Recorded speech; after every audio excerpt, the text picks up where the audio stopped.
Hello good morning everyone. अब हम कर रहे हैं जनसंख्या वृद्धि कि जनसंख्या वृद्धि क्या होती है। तो सबसे पहले आपको ये पता होना चाहिए कि भारत में हर 10 साल के बाद में एक जनगणना होती है, लोगों की संख्या को गिना जाता है। पिछली जनगणना है वो 2011 में हुई थी, जो कि भारत की 15वीं जनगणना थी।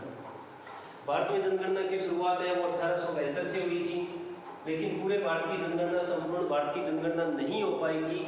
संपूर्ण भारत की जनगणना है वो 1881 में शुरू होती है और हम 1881 के में ही भारत की जनगणना की शुरुआत मानते हैं।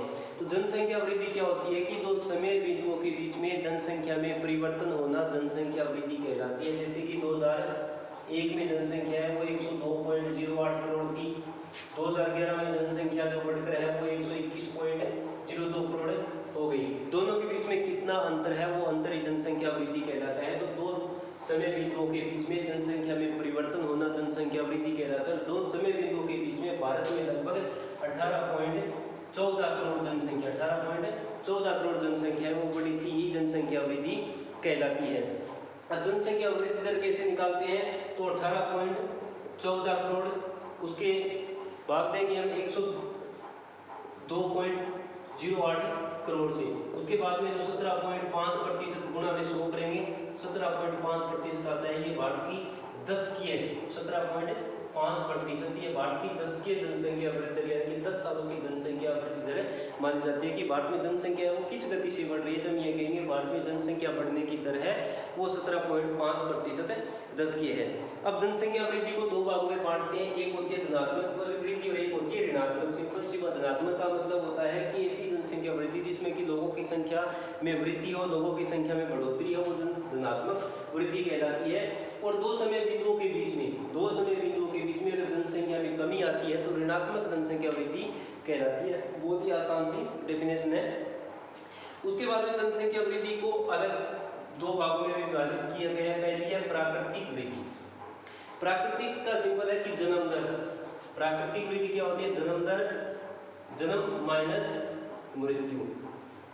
अब एग्जाम्पल के तौर पर हम मान लें कि जन्म दर क्या मृत्यु दर होती है कि 1000 व्यक्तियों के पीछे जन्म लेने वाले शिशुओं की संख्या या व्यक्तियों की संख्या है वो जन्म दर कहलाती है, और 1000 व्यक्तियों के पीछे मरने वाले लोगों की संख्या या व्यक्तियों की संख्या है वो मृत्यु दर कहलाती है। जैसे कि 50 लोगों का जन्म हुआ है और उसमें से 20 लोगों की मृत्यु हो गई, तो प्राकृतिक मृत्यु दर कितनी हो गई, 30, यानी कि 30 लोग हैं, 30 व्यक्ति 1000 व्यक्तियों के पीछे बढ़े हैं या उनमें वृद्धि हुई है।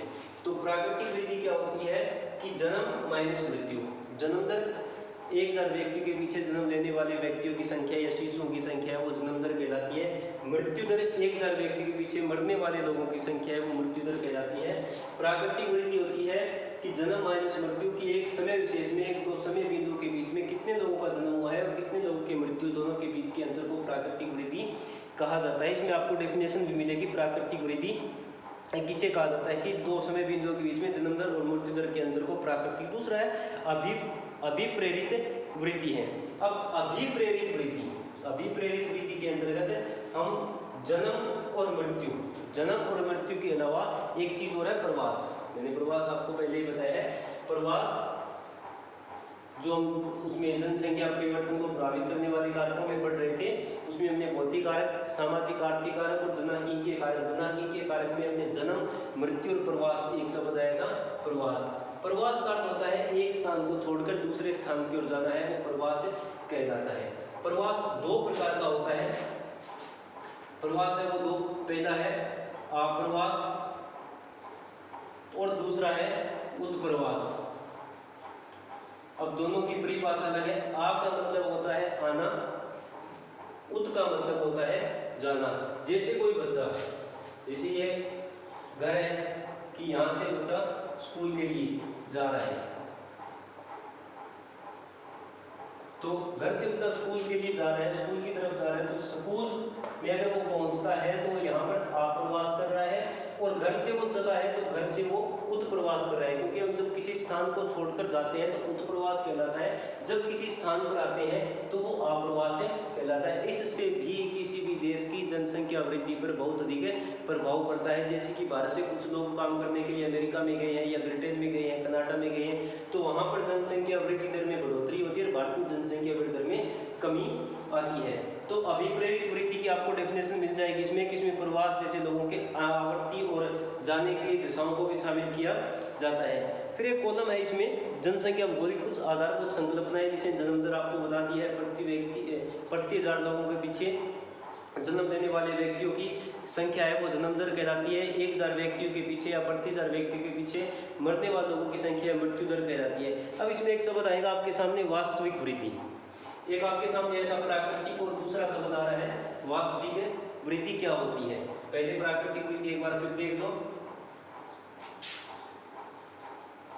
ये प्राकृतिक वृद्धि। प्राकृतिक वृद्धि के अंतर्गत इसकी परिभाषा की बात करें तो प्राकृतिक वृद्धि के अंतर्गत जन्म दर और मृत्यु दर के अंतर को शामिल किया जाता है, जैसे कि जन्म दर माइनस मृत्यु दर।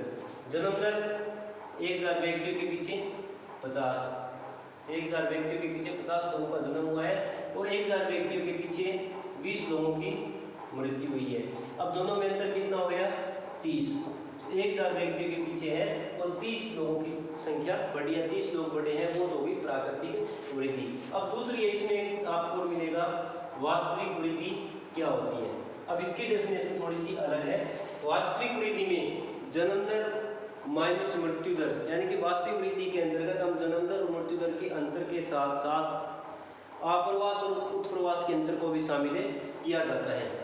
अब इसकी परिभाषा अलग है, जन्म दर माइनस मृत्यु दर, यहाँ तक तो दोनों सेम है, प्लस आप्रवास माइनस उत्प्रवास।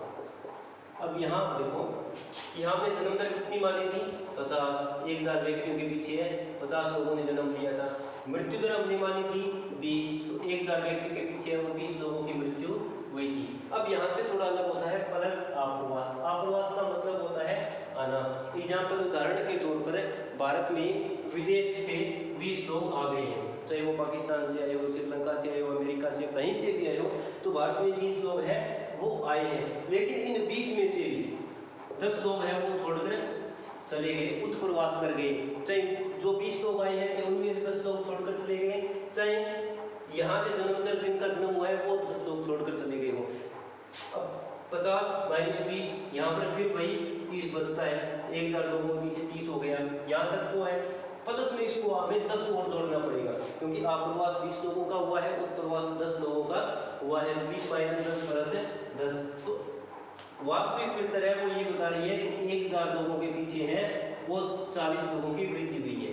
जो प्राकृतिक वृद्धि में 30 दिखा रही थी, यहाँ पर 40 दिखा रही है, क्योंकि इसमें आप्रवास माइनस उत्प्रवास एक अलग सूत्र साथ में डाल दिया है। दोनों में इतना अंतर है ये कि वास्तविक वृद्धि दर क्या होती है और प्राकृतिक वृद्धि दर क्या होती है। आपको जनसंख्या वृद्धि के अंतर्गत पढ़ना है और बुक में आपको ये मिल भी जाएगा। इतना ही करना है आपको एक बार।